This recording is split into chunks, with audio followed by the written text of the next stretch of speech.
Inicialmente, falaremos um pouco sobre a distribuição normal e a distribuição binomial. Como vocês podem ver, essa é uma curva de distribuição normal. A distribuição normal, também conhecida como distribuição gaussiana, é sem dúvida a mais importante distribuição contínua. Ela tem um formato de sino e, como vocês podem ver, não tem nenhuma descontinuidade.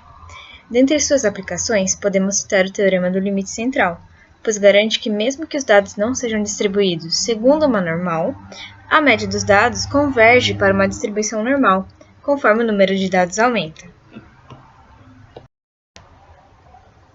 Assim, sendo x uma variável aleatória contínua com valor esperado sendo μ e variância sigma ao quadrado, onde essa variável x varia entre menos infinito e mais infinito e o desvio padrão é maior do que zero, x seguirá uma distribuição normal com tais características se a função densidade de probabilidade for dada pela seguinte fórmula.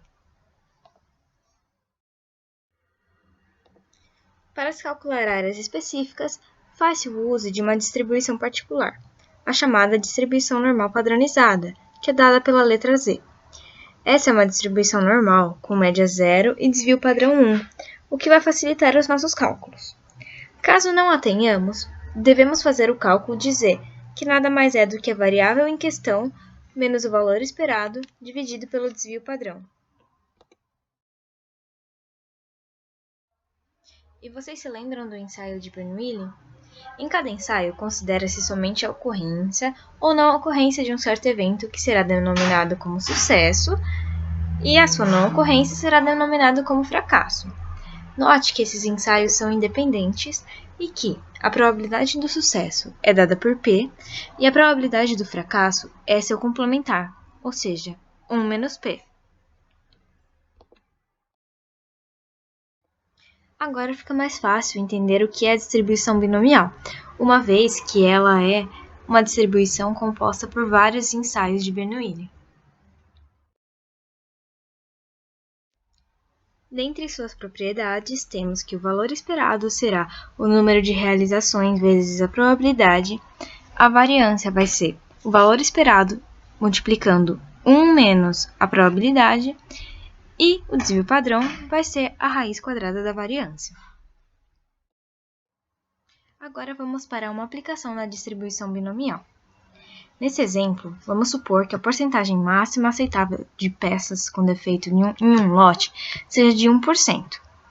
Se examinarmos 5 peças do lote, escolhidas aleatoriamente, a probabilidade de encontrarmos nenhuma ou uma peça com defeito vai ser igual a probabilidade de defeito ser igual a 0, mais a probabilidade de defeito ser igual a 1, o que dá 99%.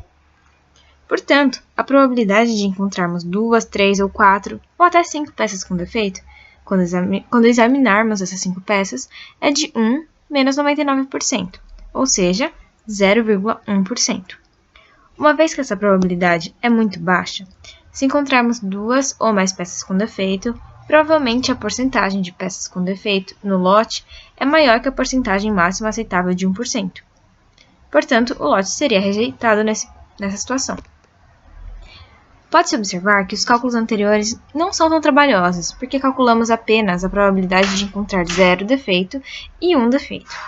Agora, imagine que vamos examinar 10.000 peças e que queremos saber a probabilidade de encontrar até 100 peças com defeito, ou seja, calcularemos a probabilidade de x ser igual a 1, x ser igual a 2, mais x ser igual a 100. Até lá. A conta ia ser muito grande. Felizmente, podemos utilizar a distribuição normal como aproximação da distribuição binomial e fazer o cálculo anterior utilizando apenas a seguinte conta: probabilidade de x menor ou igual a 100 menos a probabilidade de x ser menor do que 1. Assim, a gente estaria trocando as 100 probabilidades, a conta daquelas 100 probabilidades, pelo cálculo de apenas 2 probabilidades. Como vocês puderam ver, a gente acabou de fazer uma aproximação entre uma distribuição discreta, que é a binomial, para uma distribuição contínua, que é a normal. Mas por que isso pode acontecer? Isso se deve ao teorema do limite central, cuja premissa é que qualquer distribuição que seja, pode ser uma normal mesmo, uma binomial, Poisson, exponencial, a média dessas distribuições vai tender para uma distribuição normal, conforme o número de amostras for maior. Pelas imagens, podemos ver que temos 3 tipos diferentes de distribuição, x, y e w. A partir do momento que a gente retira a média dessas distribuições e a gente pega um certo número de amostras, essas médias vão tender para uma distribuição normal, que está demonstrada por x barra, y barra e w barra. A partir do momento que a gente aproxima uma distribuição discreta para uma contínua, como a gente acabou de fazer, é importante que a gente adeque a curva. Vamos observar a imagem. Temos os retângulos azuis, demonstrando uma distribuição discreta, e a curva, demonstrando uma distribuição contínua. Observe que existem algumas partes dos retângulos que estão acima da curva e outras que estão abaixo da curva. Para que haja uma melhor adequação dessa curva à distribuição discreta, precisamos fazer a correção de continuidade.